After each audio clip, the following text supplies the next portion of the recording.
Okay, so today in Exploring Brooklyn, I am joined by or with Kaiomi, and we are going to explore the Weeksville Heritage Center. So, brief little history. Weeksville Heritage Center, this is the area, Weeksville in Crown Heights, Brooklyn, was the first free black community in the 19th century in America. So let's go see what it's about, get some more proper history, and let's look at it.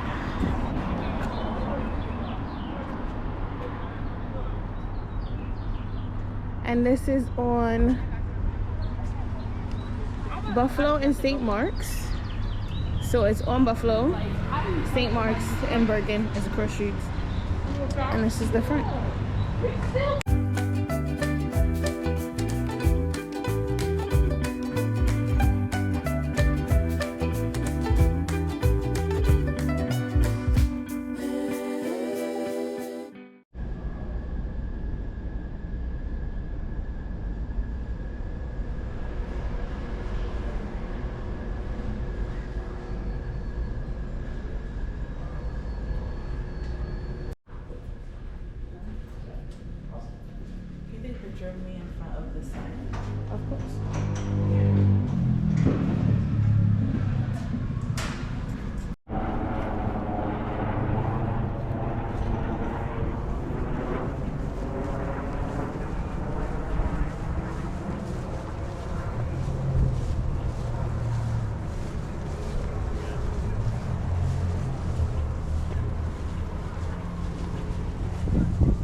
19th century here. The houses behind me, 1, 2, and 3 on the end, are the Hunterfly Road houses, landmarked in 1970, but believed to be at least 150 years old, possibly older. Hard to know because no records were kept at the time, but that's our expert's best guess. The community that used these houses was known as Weeksville. It was established by free black people in the 1830s, right? New York State had abolished slavery in 1827, but legally free did not necessarily mean legally equal. So even though folks were living free here in Brooklyn, black men were obliged to approach another hurdle when it came to accessing voting rights, right? While a white man could vote in New York by virtue of simply being an adult resident, black men had to show property ownership of at least $250, right? So that very effectively prevented most black men in the state from voting. So when land became available in large amounts for good rates, a number of black men of some means were able to avail themselves of that opportunity. They also decided to literally spread the wealth by subdividing the land that they had bought, recruiting other men to come and buy land in this part of Brooklyn, advertisements in newspapers and the like. So they created not just a majority black community here in this area, but also a black voting bloc, right? Possibly the first black voting bloc in New York State. So inside each of the houses, we've recreated a little slice of life from different time periods in Weeksville's history, all right? So the house behind me, we call 1860s house. Going down the line to my left, the next one is 1900s house, and the house on the end is 1930s. Okay, so feel free to interject with questions at any point. That's why I'm here, and let's go inside.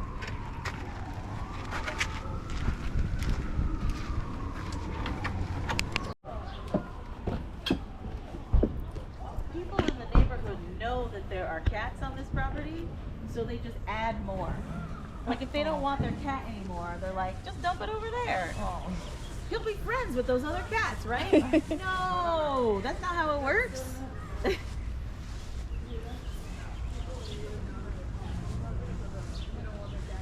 I'm assuming this would be the outhouse. Yeah. But so close to the actual house. politics in this neighborhood. There's like a colony here, there's a colony over in the Kingsbury houses. But you know, there's animal rescue people who come here and make sure everybody's okay, right? And if somebody gets sick, they take them in and, you know, do the thing. So yeah, we have some delightful outhouses back here. And over here, these planters were part of a project that some local kids did in cooperation with this group, Liberation Farms. They're, you know, an organization, a local organization that promotes, you know, sustainability, veganism, etc. And yeah, they.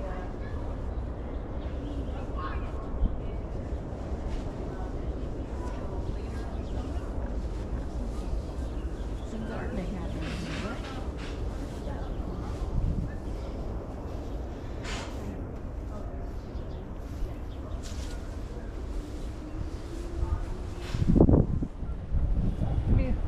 Kind of crazy to think that up until 50 years ago, people lived, Yeah. and they're so allowed to like tell their stories. It's also crazy how quickly things like this like disappear from cultural memory. You know what I mean? Like, I don't know if any of you are as obsessed with shows like Finding Your Roots as I am, but you know, most of the guests on there, unless they come from you know, a family that has some like big historical connection, and even sometimes if they do, they barely know anything about their family history beyond their grandparents or great grandparents. Especially if you're, for example, like, you know, if your families were immigrants, and of course, you know, most African American and Afro-Caribbean people don't have very good records of their own family trees. For obvious reasons. Should I close this? Hey, Oh, yeah, we're someone's done.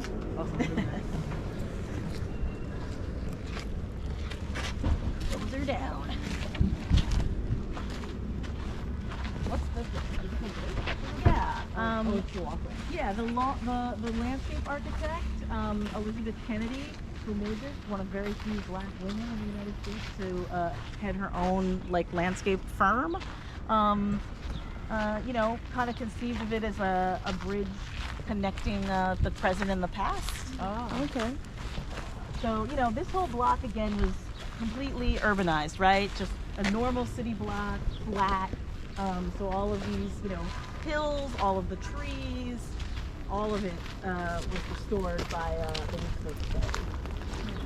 where's the old intersection with the church that's been around for? It's Bergen and Rochester. You know, they've added on to their 19th century building, but it's still there. It's like a red brick building.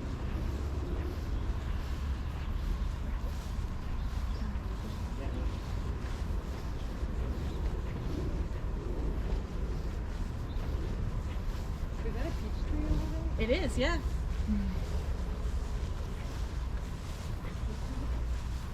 I can't imagine that the peaches are going to be any good. Not really much attention being paid to them as fruits, but I don't know. I mean, I They're have growing a lot. There was Yeah, a lot. yeah. That's why you can never trust anything growing in New York. Yeah. This is also true. I don't know what's in this air, but Or this way.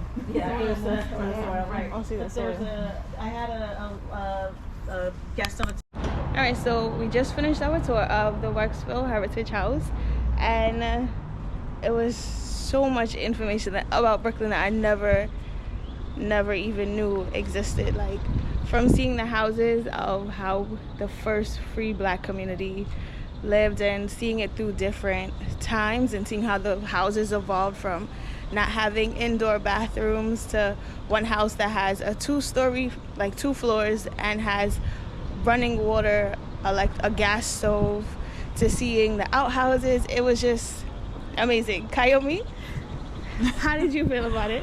Yeah, I really loved it. I thought it was really. I'm a history nerd, so I really loved like seeing like a back in time like moment.